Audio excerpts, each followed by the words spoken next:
sa Amadeo Artisano Coffee Farm, hindi lang po kami basta coffee shop na nag-o-offer ng mga karaniwang kape. Nag-o-offer din po kami ng mga knowledge po. At the same time po, yun nga pong farm tour namin. Yun po siguro yung pinagkaiba namin sa ibang coffee shop. Yes, hello mga food explorers! Andito tayo ngayon sa Cavite, sa Amadeo, yes, Cavite, sa Amadeo Artisano. Siyempre, kasama natin si Ate LJ. Hello. Bumati ka naman sa kanila. Hello po. Ayan, ano bang gagawin natin today? Yan, magbibilad po tayo ng kape ngayon dito po sa ating bilaran. Ilalapat na natin dito sa ating tinatawag na coffee bed. Ginagamitan po natin siya ng parang kalaykay po para yung bilad po ng araw, lahat po sila may matutuyo po. Ayan. So, pabalik-balik lang to, push yes, and pull po. lang pala to, no? Para po ma-spread lang po yung mga nasa ilalim. Ayan.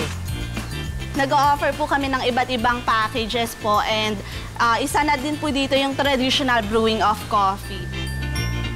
Ito po yung mga binilad natin doon sa coffee bed po. Ready na po siya for roasting. Ang gagawin po natin ngayon ay traditional coffee brewing po. Ay, taray. Traditional. Ilalagay lang po natin siya dito sa ating lusong at babayuhin po natin siya. Okay, so meron tayong pagbilad, pagtuyo, tapos ngayon pagbayo naman, po. Pagbayo na ngayon. Okay. Yan. Try nyo po. Magbayo? Yan. Yes po, ikatrack lang po dyan yung mga coffee beans po. Okay. Coffee shells. Yan. So kapag ano, pwede ko pala sumusayaw dito? Yes po. Yan, kapag nakikita nyo na po na medyo nadudurog na po yung mga balat ng kape, kukuhain nyo na po siya at ilalagay nyo po dito sa bilao. Okay. Yan. Ito naman po ay yung pagtahip. Pagtahip? Yes po. Ano naman yung pagtahip? Pagtahip po, sorting po siya. Siniseparate po natin yung mga green beans po dun sa mga balat ng kape. Yan. Yan. Tapos pipiliin lang po natin yung mga green beans po yan, mga buto po ng kape. Okay, tapos pipiliin natin? Yes po. Okay. Oo nga, no. Talaga nasiseparate talaga siya. Tinatawag din po namin yan dito na panghihinguto. Panghimuto. Yes. Ang lalalim talaga yung mga salita po. dito, yes, no? Po. After naman po natin matahip yung mga kape, dito na po tayo sa pagsangag. Pagsangag, yan. Magluluto na po tayo. Okay. Ito naman po, ginagamitan lang po siya ng sandok at kawali. Eh, kumusta ang apoy dyan? Kailangan ba malakas ang apoy, mahinang apoy? Medium heat lang po. Okay. Kailangan lang po niya ng tuloy-tuloy na halo para hindi po masusunog yung coffee seeds natin. Naamoy ko na, no? Yes po. Kapag po nira-roast na yung coffee, dun lang po lalabas yung aroma niya. Nakakaiyak na. Eto, paano natin malalaman na okay na to? Pwede na siya, tama na to sa pagluto? Depende po yan sa roast level na gusto nyo. Meron po kasi tayong tinatawag na light roast, medium roast, and dark roast po. Depende po yan sa preference nyo. Pag na-achieve nyo na po yung roast level na gusto nyo, pwede na po siyang tanggalin sa apoy. After po ng roasting, kailangan po siya i-rest at least 24 hours po before dun sa next step. So, papahingayin pa siya. Yes po, at least 1 day po. And kapag na-rest na po siya, dito naman po tayo sa pag-giling. Dito po kailangan natin ng lakas. Strength? Yes, okay. Po. Lakas.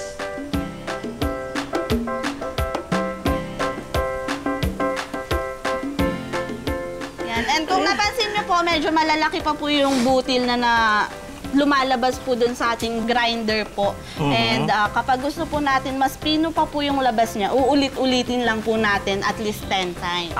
Okay. Uulit-ulitin na. Dito naman po tayo sa pagkanaw, ginagamitan lang po siya ng takore. Okay. Or dito po ay kapitera po yung tawag. Pwede bang himasin mo na yan? Para... Medyo mainit lang po. Kung okay lang po sa inyo mapasok. Baka 3 wishes muna tayo. Okay. Lalagyan lang po natin ng 4 scoops po. Okay, ng 4 ground scoops. beef. Okay. Ayan na. Isa. Dalawa. Baka sumobra po. Oo nga, kaya nga dinadahan ako eh. 3. 4. Yun! After 4 minutes po, pwede na po natin i-off po yung fire. Okay. Yan. Tapos po, dati po wala pong mga filter tayong ginagamit. Kaya po, ito po, interesting po siya. Isa po sa life hacks ng mga lolo't lola po. Ginagamitan lang po siya ng room temperature water. Room temperature water? Yes po. And ipupour lang po siya dun sa hot coffee po. Okay, ipupour. Okay, sige. Magkakaroon po siya ng thermal shock. 1, 2, Ibuhos nyo lang po lahat. Pour. Yeah, tapos po, i-rest po natin siya ng 1 minute. Kala ko 1 day na. Yeah.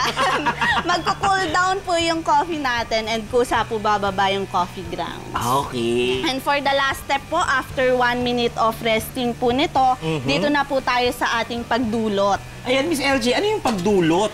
Pagdulot po is serving po. Serving. Yan. Ito naman po yung mga tasa noong unang panahon po. Yan. Tinatawag po siyang sartin or sartin. Losa. Yes Okay. po. Okay. Yan, medyo mainit lang po siya pag nalagyan na ng mainit na kape. Okay.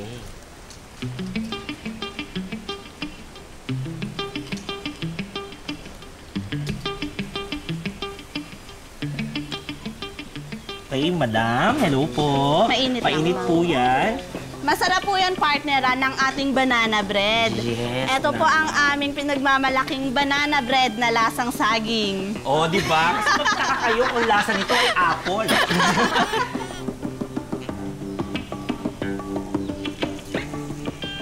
Hindi siya mapait, no? Yes, Yung pait niya, alam mong pait ng kape, pero hindi siya yung pait na pait. Kailangan mo lagyan ng milk, ng sugar, at kung ano na pa. Ito parang tamang timpla. Itong paggawa ng coffee, hindi lang basta ilagay mo lang, itimpla mo, yan na, coffee na. Grabe yung paghihintay, grabe yung igugugol nilang oras, igugugol nilang lakas. Iko-consider din nila yung weather para sa mga coffee beans. Cheers! Good job, Pipita! At bilang reward, pwede ka pang kumain at magkape ng mas marami. Since Amadeo Artisano po, kaakibat po nun yung pangalan ng bayan ng Amadeo. Kaya po, lahat po ng siniserve namin na coffee is nakabase po dun sa kasaysayan at kultura ng pagsasaka ng kape sa bayan ng Amadeo. Kapeng banal naman po is refreshing drink po namin yan. Siniserve po namin siya ng may tradition na parang orasyon. Ito na po ang order nyo. Ay, padre! Kapeng banal. Para naman akong aswang. May cross? Kapeng banal? Bali, mix niyo po muna, ma'am. Paano? Enjoy po. Ayan, kapeng banal. Mukhang masusunog po tayo dito. Ang unique taste niya, para siyang iced tea na coffee. Kapeng sa malamig naman po, isa po sa mga bestseller namin for iced coffee. Yun po yung binabalik-balikan ng karamihan namin na guest. Literal po siya na iced coffee. Kasi po yung coffee niya po mismo yung minold namin as coffee bean. And yung partner niya po is warm pandan milk. Hindi po siya ordinary yung gatas. Kaya po may twist po yung ating iced coffee. Uy, ang sarap Walang charot-charot. Parang mauubos ko to. Story behind Kapeng May Mangga naman po is dati po kasi may every harvesting season po yung mga bandido po na tinatawag or mga tulisan, lahat po sila pumupunta po sa bayan ng Barrio May Mangga para nakawin po yung mga na-harvest na crops po, kagaya nga po ng kape. Char! Well, ang masasabi ko, ito yung parang purong kape nila. Itong kapeng may mangga. Ito yung walang arte. Kapeng gayuma naman po, dito po kasi nung unang panahon sa bayan ng Amadeo, uso po yung mga gayuma na kapag may gusto kang ligawan or gusto kang mapangasawa, yun po yung parang way po para makuha mo yung gusto mo. Ma'am, kapeng gayuma po. Ha? Kapeng gayuma? Oh, may puso. And here's your gayuma for today. So, pwede niyo pong tikman muna yung coffee as is, and then yung gayuma, sunod po. And best partner po ng kapeng gayuma namin, ang bibingkang galapog. Lasang bitter na bitter sa pagmamahal. Parang binasted, ganon. Parang pinagpalit sa iba. Pero mahal na mahal pa rin niya yung jowa niya. Ito ang solusyon. Gayumahin natin ang kape. Kuya, to bang gayuma to? Baka mamaya, mainlove ako sa'yo, ha?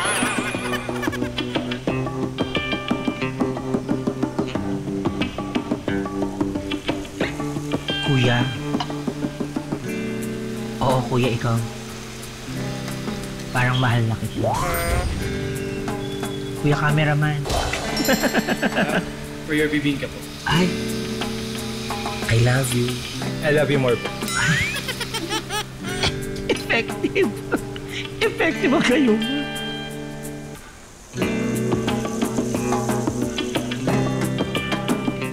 Para sa akin, Amadeo Artisano is one of the best places na dapat puntahan nyo pag nandito kayo sa Amadeo Cavite.